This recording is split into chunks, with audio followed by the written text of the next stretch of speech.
Well, what's going on, everybody? Welcome to episode 9 of the Roots of Success podcast. I am your host, Nate The Great Peterman, and today we have a very special guest on the show, my man, Freddie Fry. What's going on, brother? Man, what up, world? I'm excited to be with Nate the Great. Today is definitely a Wednesday. We got the roots of success and step-by-step principles to take your life and your game to the next level. I'm just excited to be a part of it. That's all. Hey, let's get it, brother. No, I really appreciate you being on the show. And for those of you who might not know, who is Freddie Fry? Or, man, that's some name, or they want to know more. So basically, just a brief introduction of Freddie Fry, your Push-A-Man, is a real-life champion. No matter what the arena is, he has one mission, and that is to win that day and ultimately win in life. Freddie is a leading expert and one of the very few authentic hip-hop motivational speakers in the education and life wellness arenas. Freddie has made it his ultimate goal in life to help students, educators, and everyday people win and become champions in all aspects of their lives. The energy, passion, and purpose of Freddie's presentation is second to none. Man, Fred, you have quite the background. Hey, that's the background. I said, I'm going to start like this because I said that I was one of the few, if the only hip-hop teacher, right? And so with my story, people want to know how you got through what you've been through. Tell them I was sinful, was swindled. Any so that came in contact with my personal. But then I made that switch. And now my life is full and purposeful. See, they wonder why. I say it's because I got a why. And that's the reason why this Wally vet is still the guy. I'm guided by the principles. And in this case, the roots of success. And plus my mama watching over, so I stay blessed. Life is what you make it. Please believe me. You never have to work if it was easy. It's a roller coaster ride. It'll leave you queasy. Karma come if you're leaving sleazy. Karma come if you're living sleazy. So anyway, that's my intro. That's my hip hop intro. But the whole part of man, it's been a journey. But the main thing is people, in our arenas, and for you to be able to be on this podcast and hosting this show, that means that you have something to offer the world, and you've overcame something that you can help somebody else overcome. And for me, it started when I was 4 years old. My mom passed away when I was 4 years old. She died of kidney failure. She went to a clinic. We're from Oklahoma. We live in Oklahoma. I live in Tulsa, but she was living in Hugo, which is a real small town in Oklahoma. And she was sick. And she went to a local clinic, and they misdiagnosed her. She was perfectly healthy, but she got sick. They gave her the wrong medicine and messed up her kidneys. And they told her that she shouldn't have any kids. Wound up getting pregnant with me. Didn't want to abort me. So that was like a blessing for me in disguise right there. Had me. But unfortunately, she passed away when I was 4 years old. My daddy manned up. He manned up and he took me in. But the problem was is that he was working all the time. He was like always gone. And so in those days, it was kind of like, you got to have a woman around to raise the kid, right? And he just didn't make a great choice with my stepmom. And so I know that phrase very well when they say treat you like a stepchild, because she was very mentally abusive and did a lot of drugs and drank. And so I saw a lot of things that, I wouldn't wish for any child to see. Grew up in the heart of North Tulsa, which is the hood. It's the hood in North Tulsa. Went to the lowest performing schools in the city, and wound up graduated number 4 in my class, but I really didn't get pushed. So when I went to college, I really wasn't prepared for college. So started doing hip hop when I was in high school. I was a shy kid, used to get bullied, but overcame through hip hop. And once I graduated, a couple of my friends that had graduated a year before me started selling crack cocaine. Well, I wound up selling crack cocaine. Long story short, almost got busted. Realized that it wasn't for me. Stopped selling crack cocaine. Gained custody of my 4 kids. Raised my 4 kids, 3 girls and a boy. Was a basketball coach. Turned to basketball coach just from being a team into basketball tournaments, got my degree later in life. And right now I'm running basketball tournaments. I'm a motivational speaker, rolling with Dr. Eric Thomas. And basically, I turned my baggage into a bag and went from ashy to classy and from tragedy to triumph. And now I'm on this podcast with Nate the Great, telling you to make every day of your life a Wednesday. Man, Fred, that's incredible. You know, your story, it's, you know, I hear it, of course, growing up, people go through similar circumstances, but I meet a lot of people, as I'm sure you do as well, and it seems like they just can't get out of that funk, right? It's like the addiction is always there, and they become obsessed with the wrong thing. So I guess, man, how did you, I mean, I know you know where I'm going with this, but how did you really just break out of that funk? Because, I mean, growing up, I mean, your mom passing at 4, man, I mean, first off, I'm really sorry to hear about that. I never knew that. And that right there alone is just, goodness. I mean, I'm 21. You feel me? My mom, she was in her mid-40s. And I couldn't imagine, you know, not really having a mother in my life. And, of course, with Father's Day coming up, I know it's not always the most favorite day, especially for the male demographic and things like that. So I guess for you, man, like, what is it that really broke you out of that funk and that clicked in your head that said, man, I got to make a change? Man, for me, first and foremost, I really do believe that my mom has been like my guardian angel that has kept me out of harm's way, because it's hard for me to describe how I could be right in the midst of all the mess, all the drama, right in the hood. You know, I came up when crack cocaine hit the town. Crack hit the town back in '86. You know what I mean? I was a teenager then. And so I saw it firsthand. Like I said, I originally was in this rap group called the DC Boys, and we were like these local celebrities at our high school. Well, two of the guys were 1 year older than me and the other guy, Daryl Davis, which is the Deekster. Me and him still do music together to this very day. Well, like I said, it was so new that we were still in our senior year, and they would come over to the house and they would have money. And I ain't talking like $20, $30. They would have hundreds. Wow. And we'd be like, dude, how in the world did you get that kind of money? And they would just tell me, because it was so new. We selling crack. What? Right. What? Y'all crazy. We would never do nothing like that. And so I just had this natural fear instilled in me of different things.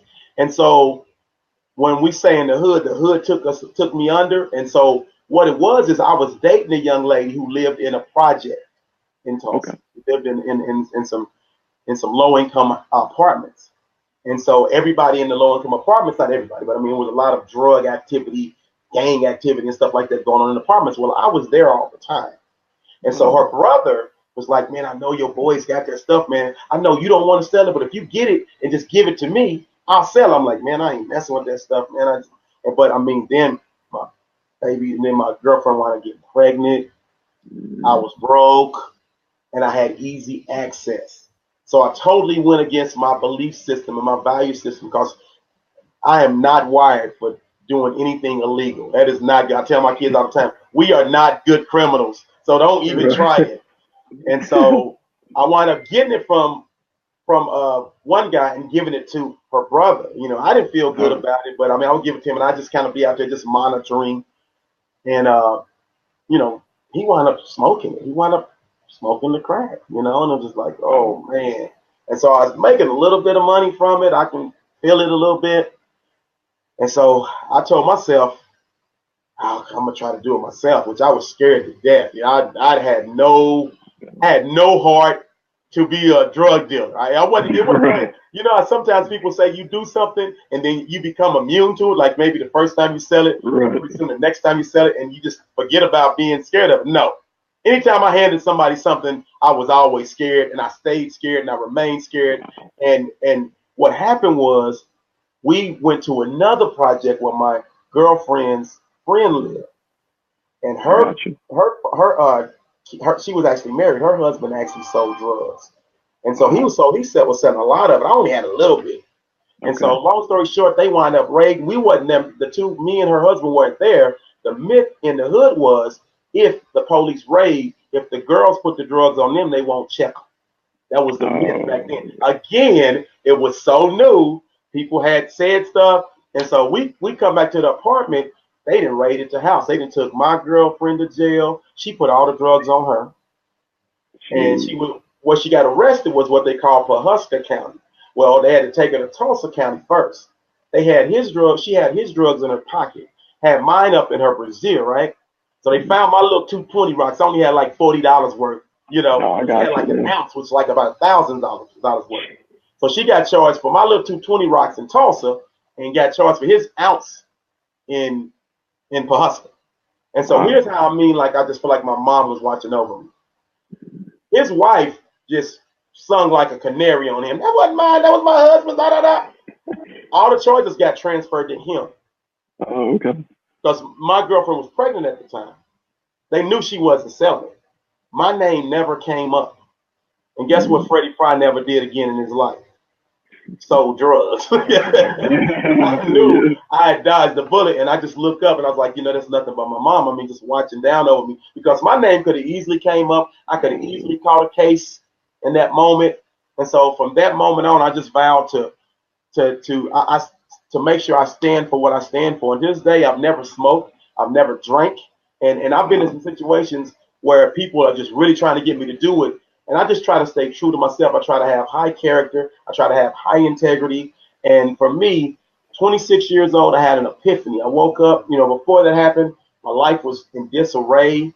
And I was always going to jail for having suspended license and all kind of silly stuff. And my credit was bad. And I just, you know, remember just sitting down and getting on my knees and just like, man, I just need some help here. I need some direction. You know, I know I'm a good guy, but I'm just happy-go-lucky. I'm just doing stuff without thinking about it. And then I woke up at age 26. I had 4 kids already, but they were living with their mom in the ghetto. And I was doing a little bit better than her. I wasn't in the hood anymore. I'd moved into apartments out south. And I woke up though. When I woke up that morning, I was laying on my bed and I looked up and I just could see all the error in my ways, and everything was so clear. You know, I think maybe my cerebral cortex developed, you know, my brain, because I just realized I was in this deep, deep hole. I was like, oh my God, I'm in this deep, deep hole right now. And the first thing I thought, Nate, was I got to gain custody of my children. I'd never thought that before, ever, ever, ever. My youngest was 3 at the time, my oldest was 7, and I had never thought that I would actually be the sole provider for them, because, again, when you grow up where I grew up, people have kids all the time, you know, out of wedlock, and the kids, they don't stay together. The mama always raises them. That's just how it is. No matter what the situation, no matter the circumstance, the mama raises them. The dad is going to go by and see him, if he does that at all. And so for me to wake up that morning and the first thing I think is, I got to get custody of my children. And it's so crazy, because around that same time, their mom calls me and she asks me, will I keep the kids? Because I would go over there and see them. It was still that little cat and mouse game she was playing with me. Oh, come see the kids, but you got to be with me and all that. And I was trying to be out of the situation. Yeah. Right. So, but I actually got the kids. I had a 1-bedroom apartment, so they came and stayed with me. You know, they were sleeping on pallets, and they was excited about it. They were little kids. They don't know no better, you know. Right, yeah. But I told her, I said, she called me about a week and a half later. So said, you know, everything's a little bit better. Can you bring the kids back? I said, yeah, I'll bring them back. But I said, if this happens again, I'm going to go ahead and keep them. I'll keep them. And so I take the kids back. Then her sister winds up calling me and says, you know, Fred, you really need to get those kids. She has them in a really bad environment. They're seeing a lot of things that you wouldn't want any kid to see. And they were living in a rough part. You know, even for North Tulsa, it was a rough part of North Tulsa. You know? Okay. Yeah. So she calls me back 2 weeks later, asked me to get them again. First thing I did, Nate, is I went right up to the school they were going to. Now, this couldn't happen in 2018, I promise you. Oh, no. I went up to the school. They didn't know who I was. I told them I am withdrawing these 3 kids, you know, and they let me. And I told them what I was going to be going to school, because doing that, after I took them back, I started doing my homework and figuring out what schools were around me, found out I had some good schools in my area. Withdrew. And next thing you know, they were in schools in my area. And I was like, what in the world am I doing? I had 3 girls. I'm trying to do hair. and I have no idea how to do hair. I thought I was pretty good at it, and then I realized when the girls got old enough to do their own hair, they said, "Daddy, don't ever touch our hair again." So I guess I wasn't that good at it. But she called me back a couple of weeks after that and said, "Can you bring the kids back?" I said, "They don't even go to the same school no more." Oh. And she didn't even know. That's how much she was out of the loop. Wow. Yeah, I knew how to pick them. But and I had them. They all were by the same lady. All 4 kids by the same lady. Gotcha. I don't know if that's a good thing or bad thing, to be honest with you. But anyway, it is what it is. But so she said, so I just told her, I said, listen, you have some things you need to work on. I know the situation that you're in right now is not very good. So let's just go ahead and I'll keep the kids for now. And if the time comes where you're in a better place, they're in good hands, then we can talk about you getting them back. And we never went to court. And my kids graduated, living with me. They would go see her from time to time, but I don't know how we made it through. I don't. Yeah. We had any government assistance. Never really worked just a full-time job. Like maybe sometimes some people might work from the time from they 18 to now. I was just a hustler, and I just tried to do as many legal hustles. And I remember being the CD man. I used to sell CDs, record CDs, go sell them. I was doing whatever I needed to do to try to make it, and get us through. And by the grace of God, we got through. We got over the hump, and it got greater. They always say it's not about how you start; it's about how you finish. And it was really rough and rocky the way my life started, but it's a lot. It's a lot. I'm finishing strong. I'm finishing strong. Yeah. Absolutely. No, man, that's incredible. And it's funny, you mentioned a little bit about legal things, and I know a lot of cases that, oh my goodness, it's just a mess. When it's like whenever there's kids involved, you got to go to court. And I've seen a lot I've heard so many stories about that. And it really screws somebody up sometimes for life, because I mean, when you mess with somebody's kids, Fred, I mean, you feel me? You know what I mean? That's no joke. For sure. But hey, let me tell you, the main reason why we didn't go to court is because we were both pretty broke. So hey, peace and blessings. Yeah, we had to agree to disagree and come to some type of mutual agreement because we didn't have no money to pay any lawyers. But I guess I was able to at least convince her to for the betterment of the kids to go ahead and let me take care of them for a minute. And I'm glad. 2 things about her, and I may not agree with everything that she's done in her life, and even some of her character and integrity at some point was questionable. But I will say that her being woman enough to let me keep the kids, and also not bringing my name into that mess when she got arrested. So I'll always respect her for that, because that's kind of some ride or die stuff. And we wasn't even really on the best of terms, but she didn't bring my name into it when she could have easily. Her best friend was all over. Oh, it's my husband's stuff. It's my husband's stuff. Right, so I was just. So I do always take my hat off and salute her for that. But we were just broke, and we were young, and we didn't know what the heck we was doing. And so that's what I mean. All this stuff happened before I had that epiphany, before I woke up. I wish I would have woke up at 17 and had it, and then I would have made a whole bunch of different choices. But I didn't. I didn't. So. Absolutely. Wow, that's incredible. I know you're really big, and for the viewers that might not know, Fred, he's really big, with, of course, speaking, especially with coaching basketball and everything like that. So I guess just to sort of tie the pieces together a little bit. So do you think maybe with you and, of course, like the girls, growing up and everything, do you think maybe that might have had some type of influence with you actually wanting to work, or sort of just being around that environment from a young one, I guess you can say, actually wanting to do stuff with, because it's with ladies basketball, correct? Yeah. Oh, let me tell you, it is so true. Sometimes you're positioning yourself when you don't realize you're positioning yourself. Absolutely. So, we ain't talked about the hip hop piece. I'm like the founding father of hip hop in Oklahoma. You know, we started back in high school, and hip hop really did save my life because I was this shy kid, and somebody talked me and begged me into rapping when I told them I never would do it because they knew I was into music and I had all the music equipment and I was writing raps, but I had all this fear and I had to overcome that fear. And I'm living proof that each and every one of you out there can overcome and conquer fear. And so I got up on stage in the talent show, and it was just wasn't even the real talent show. It was just the tryouts. The audition. I got up, it was just a tryout. And my beat came on, and I started doing my rap, and I was like, oh my God, this is it. This is who I need to be. And I was playing basketball at the time, but rap overtook me. And so all of the things that no one else was doing locally, because it was still pretty new, we were the first one to go on the radio, first one to go in the studio, first one to have our music played and on the radio and to have it in stores. And we gained we got national distribution deal and became internationally known, went to Japan and performed last year.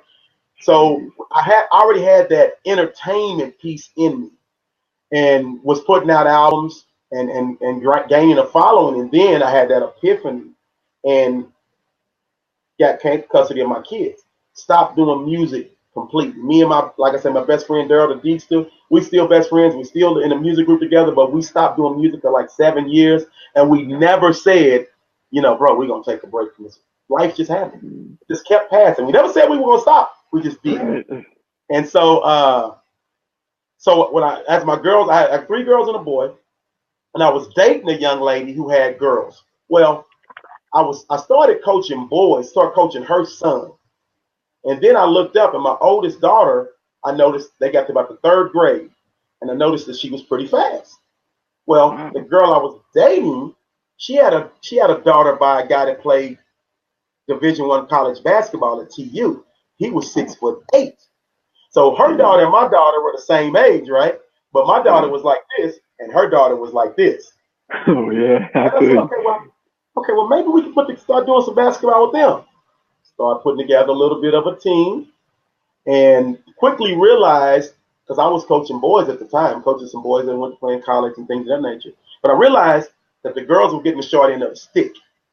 So nobody really wanted to coach the girls. And so I started learning how to coach and started learning the ins and outs and learning how to deal with young ladies and the differences between young ladies and young boys. And I figured that out. And we started playing in tournaments about twice a month.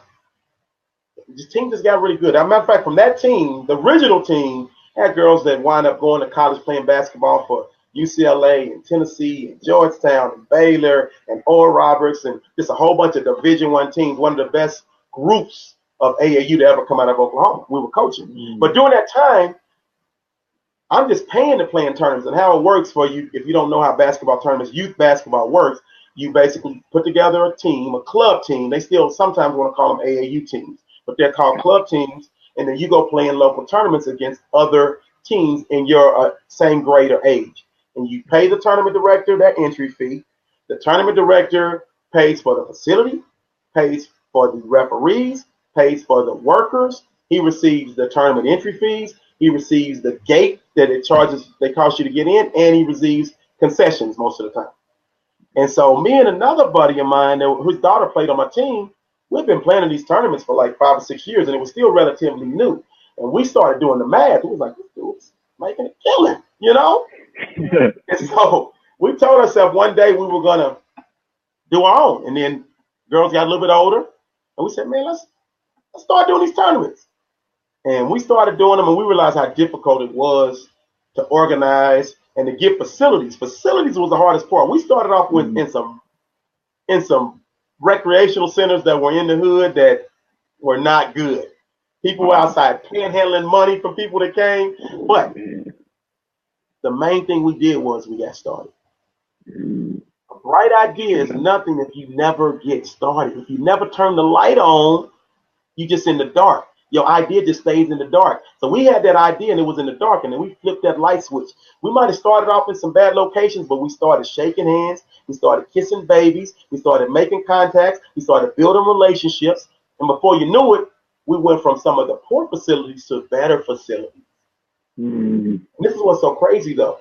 You can actually be running a business or a somewhat quote unquote entrepreneur and still be just kind of spinning your wheels and still just learning.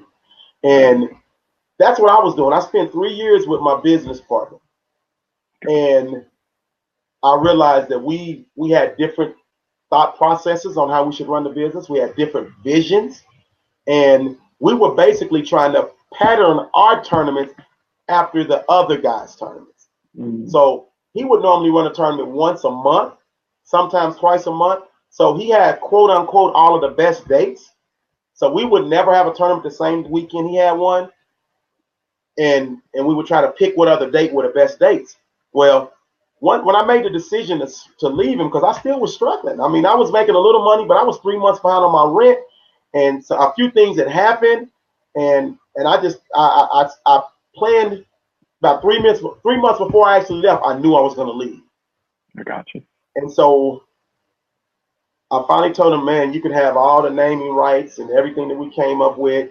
And I said, I'm going in a different direction.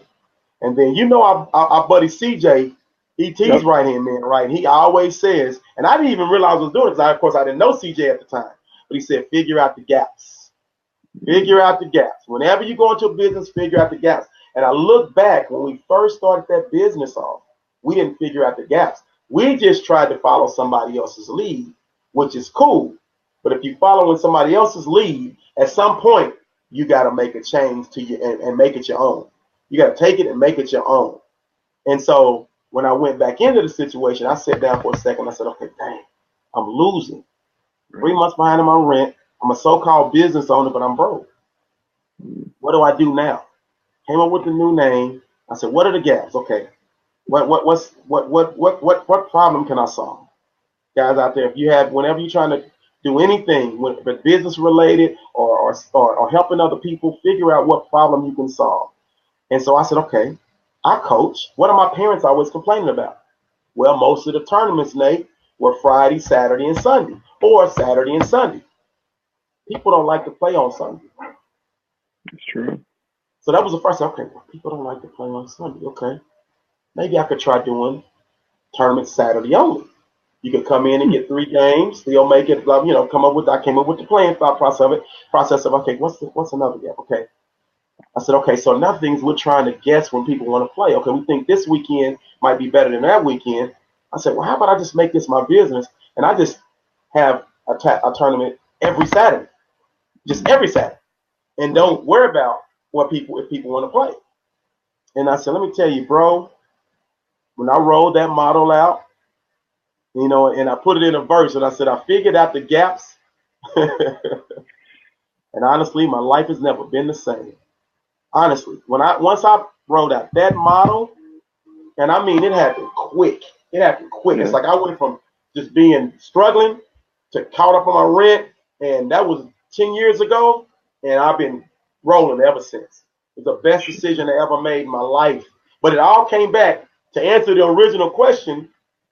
When I was faithful over few, coaching my girls and those teams for free and learning the business when I didn't even know that was going to be my business. So it was like I went to school all those years I was coaching to prepare me for running my business that I'm running today, to give me all of the experience and know-how that I needed to be successful in the business that I'm running today.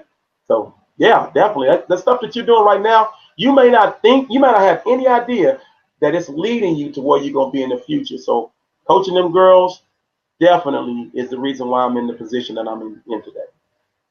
Absolutely. And I think, what you said, one of the, many things that you said in there that, the viewers should definitely take away with is, like you said, just filling that gap. And I feel like, no matter what it is that one is trying to do, we're all going to feel, whether you're an entrepreneur or, working in a corporate America or something, or whatever your journey is, we're all going to stumble across some obstacle, some hurdle, or we might feel lost. I mean, even myself, right? I mean, I have my own marketing company. There's times where I'm just, man, I wonder how I get out of this, right? And then it all comes back to like what you said. You got to fill in that gap, come back, evaluate the things in terms of what needs to be done to fill in that gap, right? Whether it's maybe finding a mentor, maybe it's maybe somebody doesn't read a lot, right? Maybe it's reading more books. Maybe it's actually whether, let's just say your website maybe isn't the best.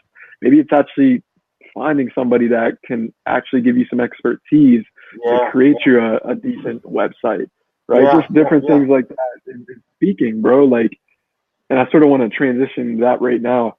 I know you recently, just a couple months ago, I believe, got an award and certified from ETA. So, man, congratulations on that. Thank you. For real. Thank you. Eric Thomas certified speaker. Yeah. Absolutely, man. I mean, that's ET being one of the, best motivational speakers. In my opinion, he's #1 in the world. Yeah. And how was that, man? How was the process? Tell us a little bit about how that all went down. Man, let me tell you. ET, that's my guy. But I mean, ET hit me with some stuff that ET's blown my mind a couple of times, because before I became a game changer. Okay, so when I first was doing music, right, it was profane. We had profanity. We was from the hood, and we was cussing and all that stuff. And but mine's always had something positive in it. So when I told you we stopped rapping for about 7 years, stopped doing music. When we got back into it, we started doing this 2020 vision, this positive, motivational type hip hop. And so somebody sent me a link to ET's video. I started watching the TGIMs. And so I was writing a song, right? And this is how my whole thing came about. And I said, I was writing, kick it with your boys. I said, kick it with your boys like a sensei. And I'm like, man, when you finish a line, you always try to figure out what word rhymes with that next word so you can piece together. You kind of reverse engineer. First, you come up with the word, and then you reverse engineer the rest of it. And I was just saying, I said Wednesday, And I was, at that moment in time, just like everybody else, I'm thinking the rest of the week. And then I was like, oh, Wednesday. I was like WINS. And so I said, kick it with your boys like a sensei, climb the hump, and make every day a Wednesday. And I was like, oh, snap. Because I was like, I can start doing some videos on Wednesday, make every day a Wednesday. So I started doing the videos, right? And then, of course, I signed up for Breathe University, because I've always been into motivational stuff, way back Tony Robbins days and all them guys. And so then they gave the P7D deal for Atlanta, right? And so I went down there, and I've been putting my videos out and everything. And I remember ET was talking. And ET can just go from just a regular conversation. He's so anointed. He can go from a regular conversation into bang, next level. Crazy, yeah. So me and my wife sitting in the back row, right? And he's like, yeah, and he's like, man, he said, some of you guys, I mean, you out here and you're doing this and you're doing that. And he said, but some of you, and he looks directly at me. Now, I don't know ET from Adam at the time, other than just from what we do. He looks directly at me. And he said, bro, I'm feeling your stuff. And I'm in the back row, like nobody behind me. I turns around. I'm like, who in the world is he talking to? He said, yeah, yeah, dude, my heart dropped. And then he quotes me. Because I always say, what I always say, I can't remember what he said. But it was like so funny. I said, he said you was born to be spectacular. It's in your DNA. That's what I say all the time. And I was like, God, oh man, it was a surreal moment. You know what I mean? Absolutely. And oh my God. And he's did that a couple of times to me. And so for me to be part of the first class of his game changers and actually get through the program and still be a part of the program and be certified and have some cool stuff that's coming down the pike that I'll be able to do with ET and CJ and Carl and the rest of the game changers, it was definitely an honor. I'm humbled and feel like I have to continue to put my best foot forward to represent that logo. You have to represent that shield. And so that's what I'm trying to do. Absolutely, for sure. Yeah, yeah, that logo's you don't want to go around repping it and sound like some hoodlum on the street, you know? No, no, no, no, no, no. You gotta, it requires it. It's a stamp of excellence, and so anytime Absolutely. I step out, I have to be excellent, I have to be next level. Mhm. Absolutely. Wow. So would you say, because there's a lot of so-called speakers, motivational speakers, and everything like that. I'm sure, of course, with that being one of your lanes, I'm sure you see it a lot, right? You see a lot of people get on the Facebook Live, do the videos, do the YouTubes, the whole 9 yards. So, do you, well, I guess, let me put it this way. Would you recommend that even if you're one, like a great speaker, like you have the passion, you have the energy, do you recommend somebody to like take a speaking course or to actually enhance their speaking? You know what I mean? Oh, definitely, yes. I mean, anything you do, you always want to try to learn the mechanics. You want to learn the thing. Like the game changes for me, like going through the P7D program. Oh, I learned so much. I was recording video. I was recording live events, and I wasn't miking up. We wasn't getting the Wow. video. We wasn't getting the audio. I mean, I can speak. But when you want to really dig in, you want to try to make it a career, or you want to try to go to the next level in anything you do, and you have there are holes that you need to fill. No, you can't lean on your own understanding, thinking that you so sweet. I got it all figured out. No, no, no. You need help. You need mentors. We all need mentors, and you got to do the work. You got to do the work inside of the work. The work inside of the work. That means all of the stuff that you don't know, you need to learn it so you can apply it. You can learn it so you Mm, can apply it. So definitely, I'm a big advocate of learn, learn, learn, learn, learn, and then learn some more. And then apply, mm, apply, apply, apply, apply, apply. Learn, apply, execute, execute. Yeah. So for wow. me, this whole whirlwind, basically, I feel like everything that I've been through just led me back to hip hop, to Mm, tie hip hop into my speaking. And that's what separates me from everybody else is that I can take a verse and I can spit a verse. That's what I do now. When I speak, it's always gonna come, it's gonna be hip hop story and teaching. Hip hop story mm, teaching. So it'd be like if I said cards were dealt. The winners learn to master cards, money bags, no credit limit master cards. And so they not hearing what I'm saying. I said cards were dealt. The winners learn to master cards. We all were dealt a certain hand in our lives. Some hands were better than others, but the real winners learn how to take whatever hand they were dealt, be it good, be it bad, and they learn how to flip it and get the most out of it. So cards were dealt. The winners learn to master cards. Money bags, no credit limit, master cards. Master class, I finally passed, but it was shaky. Kept trying to see the sun. My life was acting shady. right. So what I mean by that is that each and every one of us, we're born with our own set of problems. Our lives come with their own Mm, set of built-in problems. Like for you, Nate, whatever you're going through that you didn't self, that just happens. Like for me, my mom died when I was 4. Got a bad stepmom, or just certain things that happened that I had no control over. Okay, so that's what I mean when I say master class. I finally passed, but it was shaky. I kept trying to see the sun, but my life was acting shady. So it kept throwing me dealing me these bad cards. And so, but then I sabotaged myself, and those facts led to demise. And so we already get dealt this bad hand in life, but then we start doing dumb stuff like me, having kids when I wasn't ready, not dropping out of college, messing up my credit, driving around with suspended license, just doing some of the dumb stuff that I was doing. So sabotage myself. Those facts led to demise. But then somehow my brain and body compromised. That's mm, when I had the epiphany.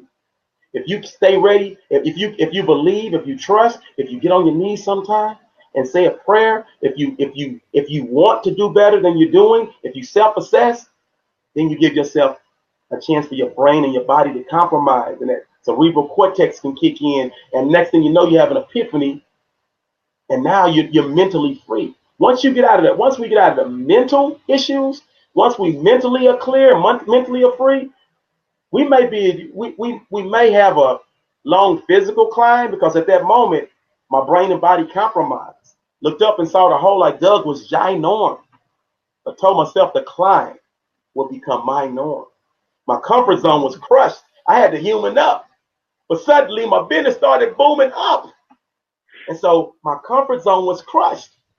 And if you struggling in life, your comfort zone needs to be crushed because you got to make a change. You have to be comfortable getting uncomfortable. And so I can go on for days, but I say the verse and I explain the verse and I teach you how to apply it back to your life. And that's hip hop 101. And that's what separates me from every other motivational speaker in the world that I'm aware of right now. And so I'm working right now. I'm working really, really hard. No, absolutely, man. And I mean, listening to you, Fred, I mean, because I listen to a lot of speakers and you're unique, you know, you're very different because you can tie that hip hop aspect into it.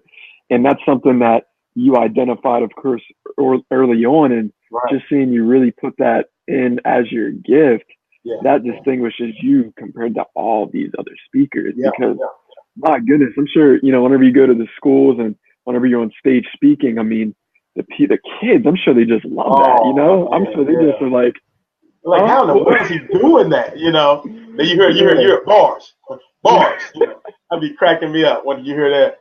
But it's several times when they come up to you after you finish speaking, they're just amazed because I'm really good at figuring out what a situation needs, and then I just have so many verses in my head that I can pull from. You know what I mean? If the moment requires me to go here, I can go here. If it requires me to go there, I can go there. And so I'm just blessed to be able to, and like I said, even when we were doing it a long time ago, those verses were still saying something. So minus the profanity, they're still very, very powerful. I just posted a video from a song I wrote when I write that song, I wrote that song 12 years ago, maybe. It's called Special. And I said it was for females.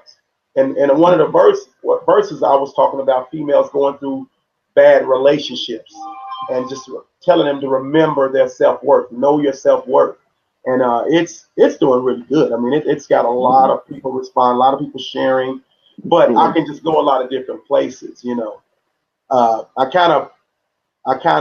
It's so funny how you stumble up on other motivational speakers, and I kind of stumbled up on Jay Shetty. You familiar with Jay Shetty? Yeah, Jay Shetty, absolutely. Yeah, and our lanes are very similar. Of course, I'm tackling it a little bit different than him, but you know, we're in that relationship, we're in that success, we're in that greatness realm of trying to speak to people. And so I have the Freddie Fry, which is Freddie Fry Motivation, and then I have the Coach Freddie Fry, which is my basketball and my sports speaking, and I release videos on that too. And so I'm just out here working, Nate. I'm just out here working. Nothing works unless you grind hard and do work. That's absolutely. all. Yeah. It's all about that content. Legacy stuff, bro. Go ahead.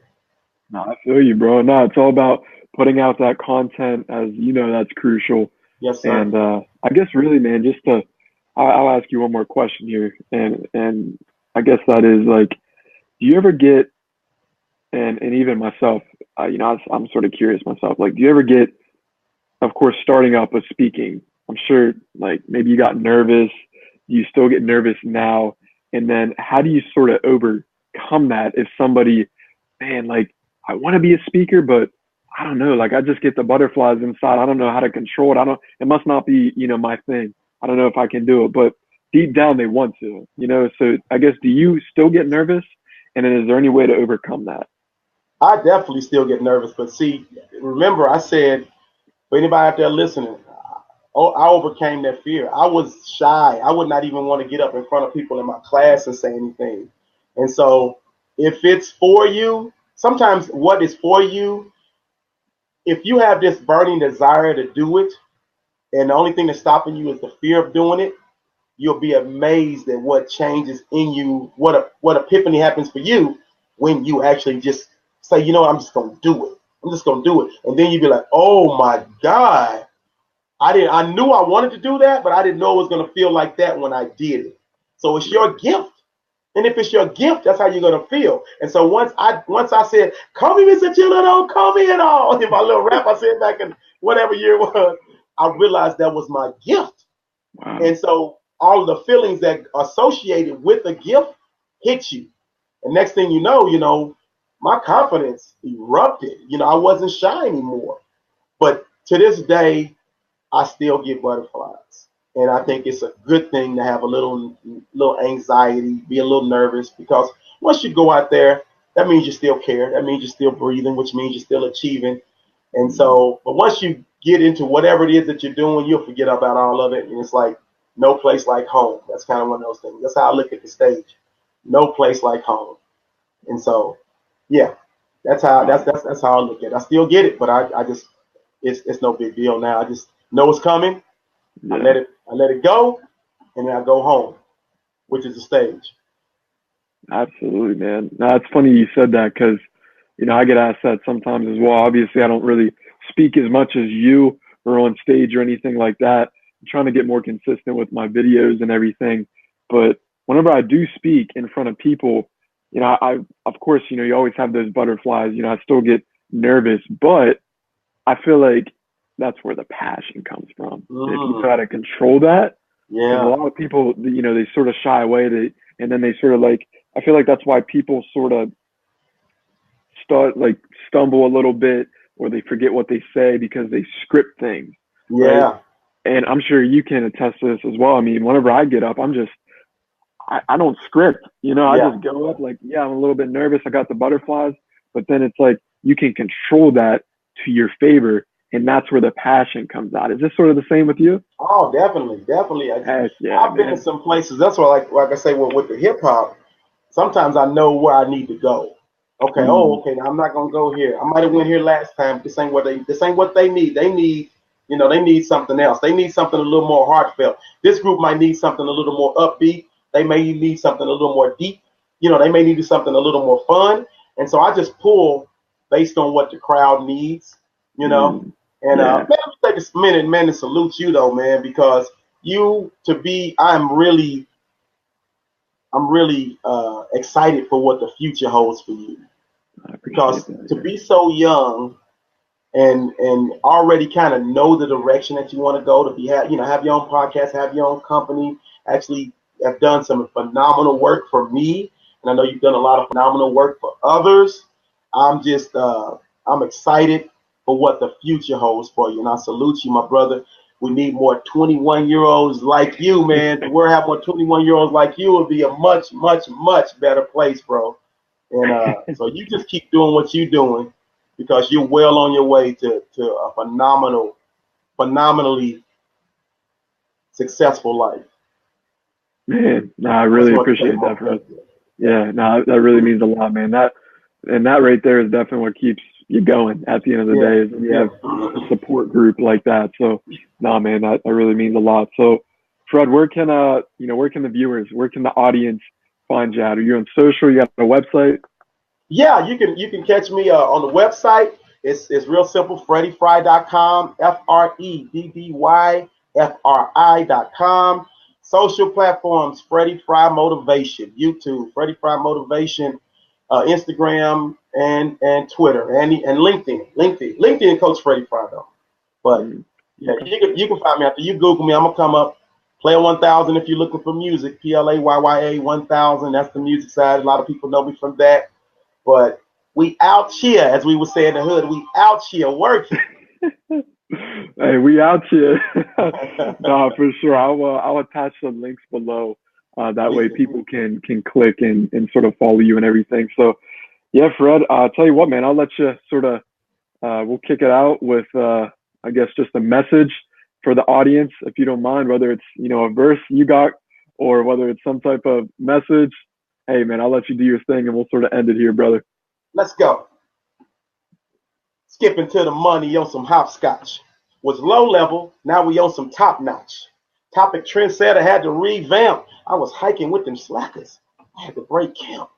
Catch me on your campus chasing capital. I'm dropping daily diamonds, tips are practical. Tactical, my tactics always tactful, impactful, was bashful. Now the place is packed full, and it's me and D. Davis on the main stage. Remember, we was broke and in that pain stage, but chose to self-assess and got uncomfortable. Back in the days when I was irresponsible, epiphany happened, call it God's work.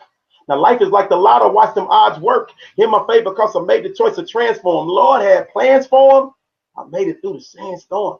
They want to know how I got through what I've been through. Tell them I was sinful, was swindle. Any so that came in contact with my personal. Then I made that switch and now my life is full and purposeful. They wonder why I say it's because I got a what? And that's the reason why this Wally Vet is still the guy. I'm guided by the principles of success, and plus my mama watching over. So I stay blessed, and I implore each and every one of you, if you fall down, get back up. I posted today, they want to see you fail, but they don't realize that winners like us succeed because we get back up when we fail, and we're going to climb that hump, and we're going to make every day a win. Ah. Hey, there we have it, ladies and gentlemen. My guy, Freddie Fry. I appreciate you, brother. Really appreciate you being on the show, man. Oh, man. Hey, thanks for having me, man. And I salute you again. Make sure you guys look my bro up. And if you need some social media work, Simba, man. Holler at your boys. Much love, brother. You are.